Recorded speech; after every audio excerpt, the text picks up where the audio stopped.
It's about 2 years for me from DD with my cheating ex. We were high school sweethearts at the end of her senior year. I had just graduated and met her working in a video store in a small suburb. We were close friends for about 6 months, and eventually it led to me getting up the courage to plant a kiss.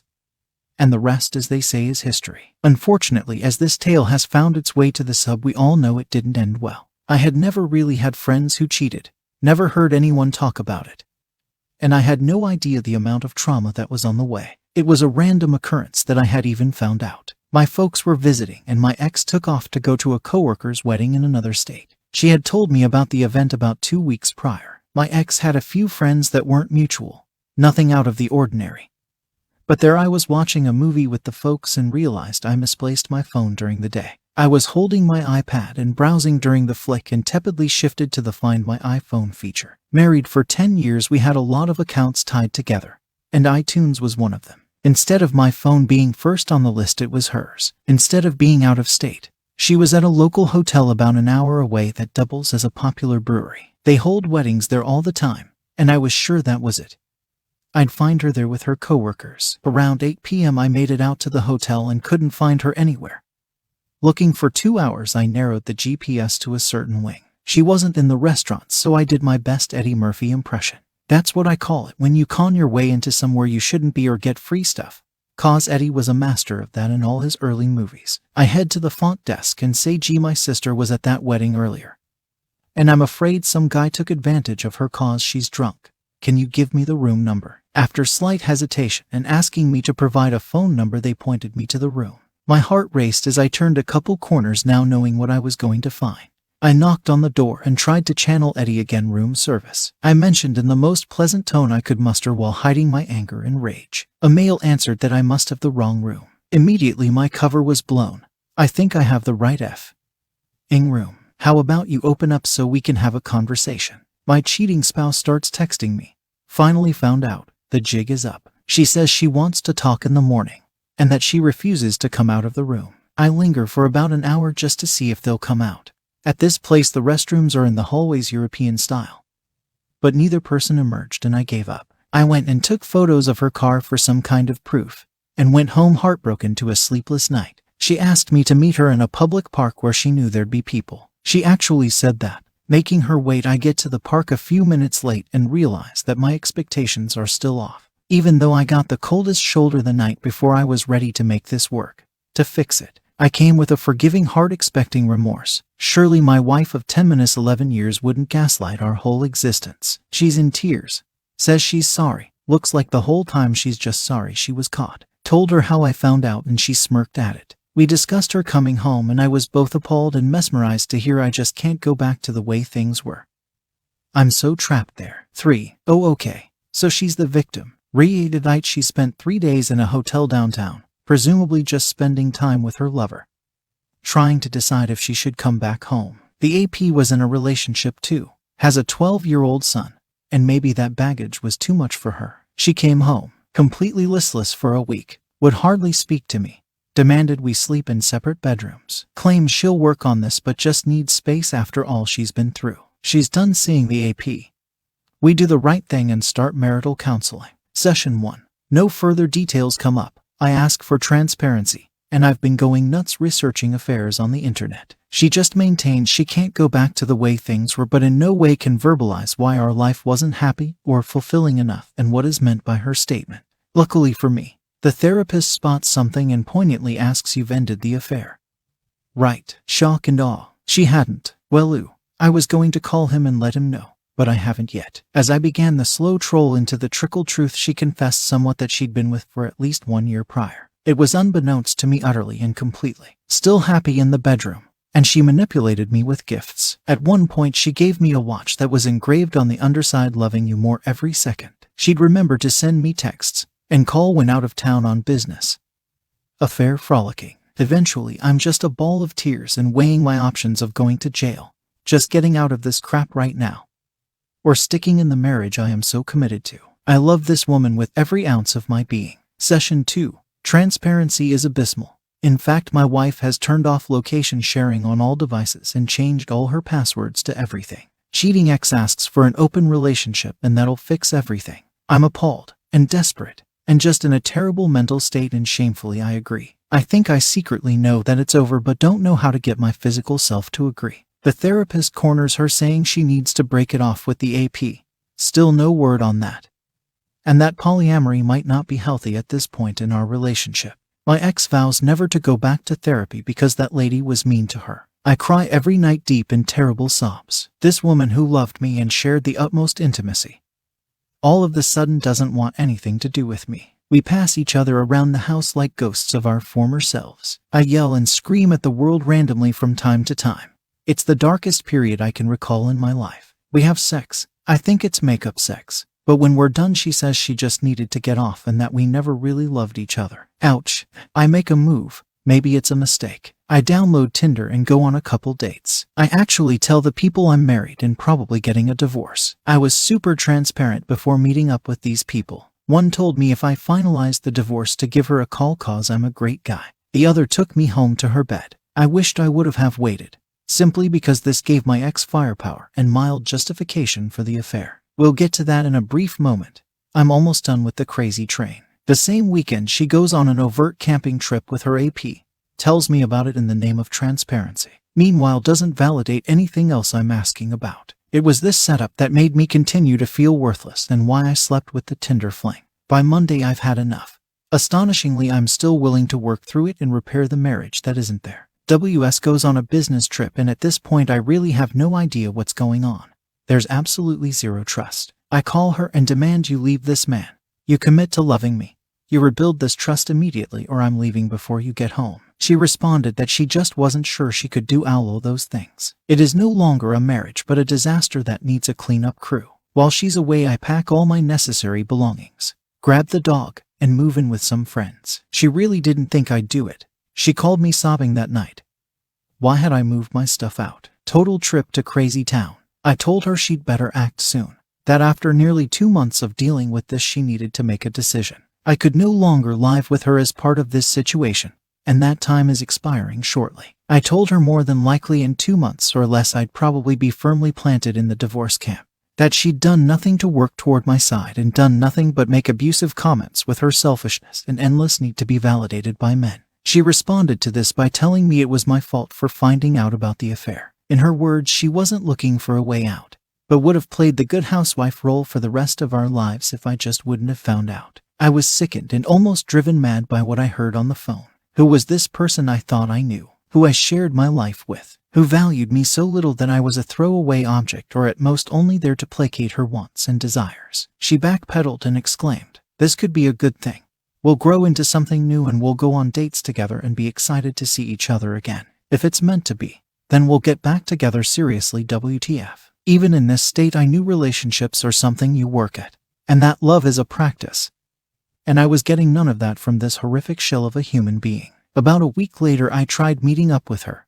She said she wanted to discuss the divorce. It really just ended up being her wanting to flirt with me and then control my advances. She'd say how much she cared about me, but if I tried to touch her leg she'd say she wasn't ready for that yet. Since I had moved out, she insanely also moved out and was paying double rent by getting a nice city apartment just a couple blocks from the bar we happened to be at. When I offered to walk her home she scoffed and said she'd be fine and also wasn't ready for me to see her new place.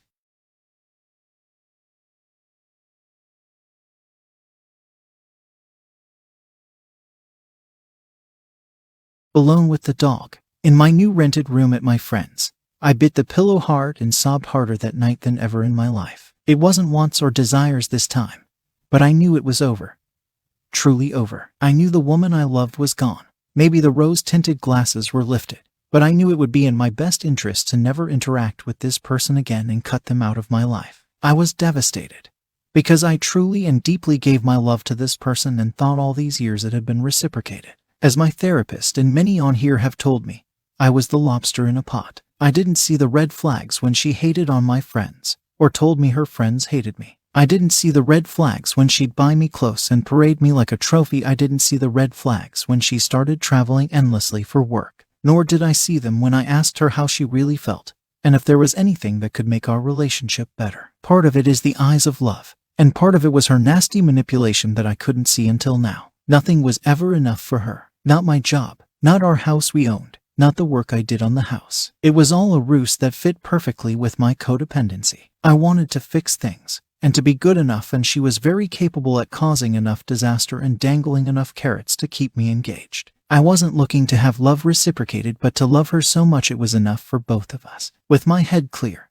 I resolved that the divorce was going to happen, and with her crazy attitude it meant I was filing all the paperwork. I wish I could end this mega rant here, but you've only seen the awakening this far. The claws are about to come out. We hadn't spoken in 3 weeks, and I felt like I was making the right decisions in my life. I'm surrounded by friends, moving forward, and gaining some clarity. I've realized the trap that I was in and made a firm decision to not get back together. Ring, ring. Oh, who could that be? It's my WS. We were supposed to meet for coffee to discuss the divorce and entangling paperwork. She tells me she can't make it at the designated time, but to text her 2 hours later, and we can meet up. Fine. I follow suit, jumping through more hoops. And upon texting, she tells me she's up at the nearby family mountain cabin and that I should come up for the week and stay with her. Hell no, we won't go. I declined the invitation after stating the importance of working through the divorce process. She gets flustered and somehow kind of angry that I'm not willing to drop everything in my life and come running up to the cabin. I ask her what about the AP, and her response is he broke up with her as soon as I was out of the picture. Karma is fickle creature sometimes, I guess. We finally meet for coffee and I bring all the documents. Gushing comments pour out from her about how good I look and how well I seem to be doing. Nope, I'm freaking devastated, and this isn't a game to me, lady. What's up? We cover the details about splitting up the house, of which she says she's entitled to more than half. I'm not to touch her 401 Kelvin, and as a compromise I get to keep my business untouched that I worked my tail off on building for 10 years. I'm going to stay on her healthcare for the duration of the divorce, and we'll tidy this situation up as fast as possible. As I turn to make my exit, she pursues and follows me to my car, murmuring about things. Spinning on my heel, I ask if she has anything to say for herself. Frantically, I'm searching for remorse, perhaps a splinter of a shred of the person I thought loved me. It spouts out in a phrase more akin to a question than an answer. I'm sorry. For what? I retort. I'm sorry for what I did. The words trailed off as if released by the smallest church mouse in Zootopia. It was a benign effort that reeked not of remorse in action but shell shock from being caught. In a way it was helpful. It let me know that my assumptions were now correct and that I knew where I stood. She wasn't sad because of anything she did, only that she had lost me as an asset with her cover blown and now wanted this man back in her life who at one time would do absolutely anything for her. It was the only apology I would ever receive. She asks me what our narrative is going to be, and I pause, trying to discern the question. Yeah, like, what are we going to tell people? What are we going to say happened? That maybe we just mutually decided to see other people or something. What's our story? Oh, okay. Holy shit. Yeah, our story. Well, you can say whatever you want, but I'm absolutely going to tell the truth to anyone who will listen. That is what happened. You broke my heart. You stepped out on marriage, and now you want your cake. I've had enough, and I don't need to create a story to feel better about myself. Okay, bye. I turn and walk away, and as soon as I cross the street, a train comes, ending our conversation. I immediately get in my car and text all her family about the end of the marriage and why I happened. No, for real. We're talking Wolverine claws. I felt good about shutting the door, knowing there was no healthy way to patch things up and realizing it wasn't a healthy relationship in the first place. As the divorce process took shape, other tragedies began to fall my way. I was hit with a full double-barrel shotgun right before D-Day about 3 months earlier, when my WS was out on one of her trips for work or sexual affairs. Our house flooded on Super Bowl Sunday. I went to a friend's house and came home to find a half a foot of water in our garage. Supposedly she was in Amsterdam, where some field offices were. But when I called to tell her about the disaster, it sounded like she was right next door. Either way, she just starts yelling at me to fix it. Of course, that's what I'm doing. Had I been smart, I would have ran to Home Depot the last few minutes they were open and grabbed a sump pump to drain the driveway. Luckily, our garage was attached to a finished basement and was the lowest point on the property. However, water has totally invaded the garage and almost breached the step up to gain entry into the house. I call a friend who's a landscape architect and handy in kinds of ways. We fill sandbags until midnight, but record rain is thwarting us as we go. We've saved the property for a few minutes, but with record rainfall that year, it's about to crest through. We come up with an idea to siphon the water from the driveway into my basement utility room where the drain is. We grab 60 feet garden hoses and I start pulling with my lungs to draw the water over. It works. Besides getting a mouthful of groundwater, I get a nice steady stream flowing to the drain at gallons per minute. The driveway doesn't recede, but it doesn't overflow anymore. This gave me some time to bail calf deep water around the house. Using a shop vac, I pull up about 5 gallons at a time and heave it over. We have one gutter leaking, and instead of going to the French drain, it's pouring into the driveway. I start filling a huge garbage can that has to be emptied every 3 hours or it fills with rainwater. I'm soaked. I'm in the rain and water and no sleep for 24 hours. When I do sleep, I set an alarm to get up and bail to make sure no damage happens. The next morning, I fly to Home Depot and grab an electric pump. It literally saves the day. This tiny $50 or less pump diverts over 3,000 gallons of water in an hour. In about 3 hours, it's completely moved the driveway down the street to run off. Yep, had nearly 9,000 gallons sitting on my driveway, calf to knee deep. The same day, I go into work and see my landlord for the business. He runs a construction company and I lament my tale. He immediately calls his disaster team and sends home free industrial dehumidifiers to soak up any water from the drywall and the structure. I leave these running for a couple days. Pump is still going in the driveway when my WS comes home. She starts to tell me that I was stressing her out with this situation and should have waited to tell her when she got back. Then she proceeded to state that the pump in the driveway is like so embarrassing, and that if I don't move it, she will. Mind you, it's still raining, still trying to flood the house, and my neighbors have even come over to offer help. I come home from a morning appointment and find the pump moved to the garage. WTF. Eventually, I get the gutter repaired and it stops raining enough to let the water recede. About a week later, on the nose, I come down with an awful flu I can't shake. On any regular spring set, I start taking in movies and resting. Mid-afternoon, my chest starts to really hurt and won't subside despite over-the-counter medication. I mention to my WS what's going on and I think it's getting serious. Can't you take of yourself? Ugh. Well, I'm not driving you to the urgent care. I'll go with you, but I'm not driving. Fine, I'll drive myself to the hospital. Thanks for coming with me. That's so gracious of you, sweetie. I get to the at the hospital and get all checked in. When I arrive, they notice my oxygen has dipped a little bit, but nothing alarming. We wait for over 3 hours and my chest is pounding. It's getting hard to breathe. My ex refuses to ask anyone to see me, so I stumble to the front desk and almost fall over. They say they'll get to me and put me in a wheelchair. Finally, someone comes and takes more vitals, but don't really get to the root of the problem. I say I think I have pneumonia.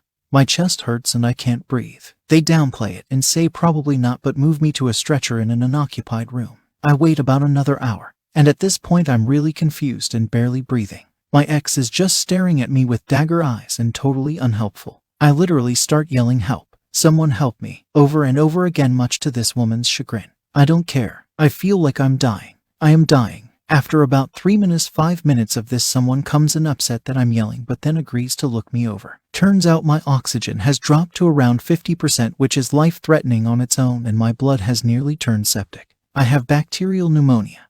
I most likely developed it when I swallowed a bit of groundwater in my mouth, saving the house. She never thanked me. She actually said she deserved more than half of the house and should probably just take it all. After being put on all kinds of fluids, they gave me a morphine drip to help with the chest pains. With comfort, I go in and out of consciousness, and as I peer up from the stupor, I catch her gaze. This soulless human being looks back with eyes that wish I would have died right there. Life insurance would sure be a huge boon to this woman. We have $1,000,000 policies. It was then that I spotted it, the major red flag. I knew something was up, and even though I caught her accidentally, I started keeping records of things she'd say or people she'd say she was with. They didn't add up, and in my heart I knew something was off. The icing on the cake was that the rounds of antibiotics I would take, combined with the stress of the divorce among other things, wiped out my gut bacteria. I would spend the next year finding out that I have small intestinal bacteria overgrowth. Now back to the divorce in progress. I think that backstory is important, because along with the previous conversations, it lays the groundwork to the events that would happen next. In brief detail, I'll enumerate them here for context. After our meeting, where I was given the weakest attempt at an apology in the history of language, and I told her family about the affair, my ex set a few things in motion. First, she made a point to tell people who were acquaintances and her immediate family that I was a deadbeat, a non-contributor to the relationship emotionally and financially. She had said she always wanted kids and that I didn't. and that she was scared because I was borderline abusive. Because of this, I still either explain the situation or cut people out of my life who won't listen to my side of the story. The truth is the opposite, of course. She maintained for decades that she never wanted children, and any time I brought it up created a major fight.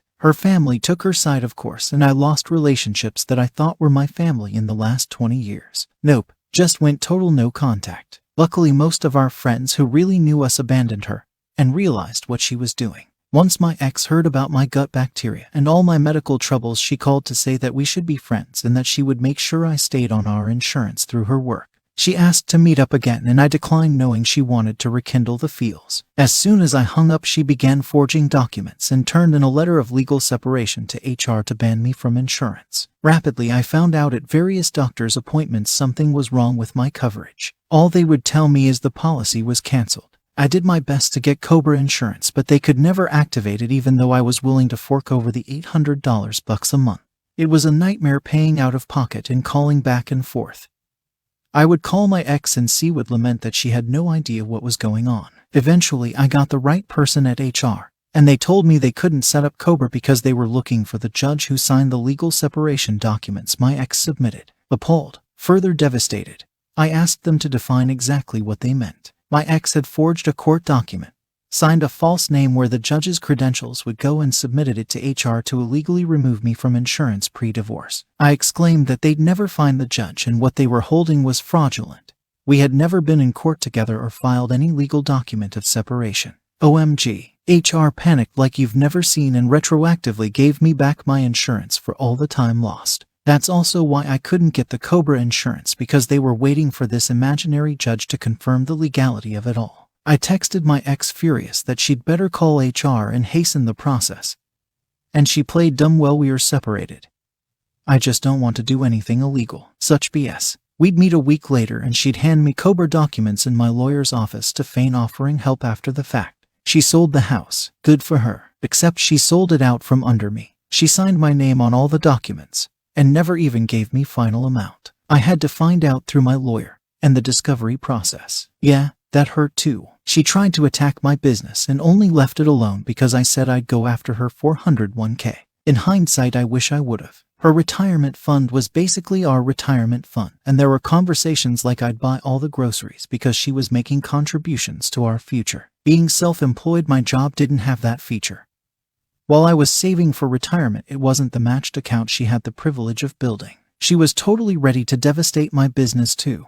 But fortunately for me, she was too cheap to hire a lawyer, and mine protected my assets and let her know that any judge would let me keep it and take her 401k if I wanted it. To this day, she has continued to tell people I never wanted kids, and my poor mother just tears up at that fact because she knows it was the other way around. In further attempt to prove her ridiculous narrative, she is now pregnant with the AP's kid. That's right, they're still together even though she told me they had separated when we did. Turns out she waited about 6 months and then introduced this guy to the family as the new beau. He's an improv comic hobbyist, D-Law, but he works a day job, and that's where they met, through her work. I found all this out because one of his friends FB cyber stalked me and just sent me the nicest message saying he was sorry about everything and that they're both disgusting people. This April, yes, 2 years later, I see these weird charges from the IRS to the tune of $12,000 go through my bank account. The numbers don't make sense and I call the bank and my accountant. You guessed it. My dearly departed ex used my checking account to pay off her taxes. Oopsies. I give her 24 hours to return the funds or I'm claiming fraudulent charges. In hindsight, I wish I would have and let the IRS penalize her into oblivion for it. We texted back and forth. She won't apologize for it, of course, and asks why I'm so upset. It gets really stupid and I finally declare that I know who the AP is and maybe his friends shouldn't contact me online. She doesn't say anything about this situation, and the only response I ever receive is, "Who have you been talking to?" All this, and there's light at the end of the tunnel. Besides this person I cared deeply about at one point in my life, trying to invoke wrath and scorn to the limits of human tolerance. I'm here today to tell you I made it. Not only did I survive all this because I'm a champ, but I'm better off for it. The most obvious thing is you, the Redditor, are probably as sick and disgusted with this lady as I am. Human beings like this shouldn't be alive, and they certainly shouldn't bear children. This journey became so much more than that and has vaulted me to a new level of growth I am ecstatic about. Shortly after beginning therapy, I discovered that I am a fixer. I grew up in a home where I was devalued and my spouse fit right into that mold like a jigsaw piece. It felt like home, all her unquenchable demands and hoops to jump through. I was always shifting myself and trying to be the person I thought would make her happy while never being true to myself. Clearly, that strategy didn't work and set me up for failure laid out here, because I was donating love without ever having concern for receiving it in return. One of the toughest lessons I had to walk through was dividing my ex from my own self-worth. Someone else here recently made a post and it clicked for me. I had loved her for so long and so truly that I had prescribed a certain amount of my own self-worth from our relationship. When that was severed, I unknowingly felt like my value had diminished, that I needed to prove myself to my ex, or somehow I was worth more when she was with me. What a tragic statement, and I couldn't even put my finger on that until recently. Not knowing myself, I never learned to be comfortable in my wants, goals, and desires. I never learned to be comfortable in my accomplishments and my missteps. Late to this party, I never learned what my value to others could possibly be, and just buried it all under the guise of trying to be good enough for others to like me. I was always outgoing and socially fun, but it didn't come from the right place. Now I can see the red flags in people. I understand what I bring to the table and what I want in this world. In the past year, I have grown so much in all these regards. I've discovered who my true friends and family are, and I'm beyond words with how much I appreciate them in my life. I met someone, a fine woman, who has her priorities in the right place. We love each other in a full reciprocated way. She shares my accomplishments with pride and shoulders the burden of obstacles together. She treats those around her, including me, with empathy and kindness on a foundation of strong resolve under these values. I feel truly blessed to know her and continue life's adventure with this young, passionate woman. We recently bought a camper van and for my 40th birthday are taking a cross-country road trip. It's all I could ask for and more, because it's filled with nuance that I would be incapable of knowing to ask for in my previous relationship. I could leave a rant as long as this mini novel here on all the simple and beautiful gestures she has bestowed on me. In the past year, my business has grown by leaps and bounds. I'm free to make decisions about it without fear of shame or scorn from my partner. I'm also able to take pride in what I've created, and I can work on it as ardently as I want or take a break and let my staff handle the day-to-day if I choose. It's a great place to be, and far better than it really was a few years ago when I thought I was in a happy marriage. For the first time in 30 years, I'm about to celebrate and enjoy my own birthday. It seems so small when I write it out, but it's a major milestone for me to accept who I am and be content in that. If you read all this, bless your heart and curiosity and the support you're giving in allowing me to share this openly and freely. I'm not sure if this post will help anyone, but it helped me in the cathartic process of shedding the betrayal caused by a human monster.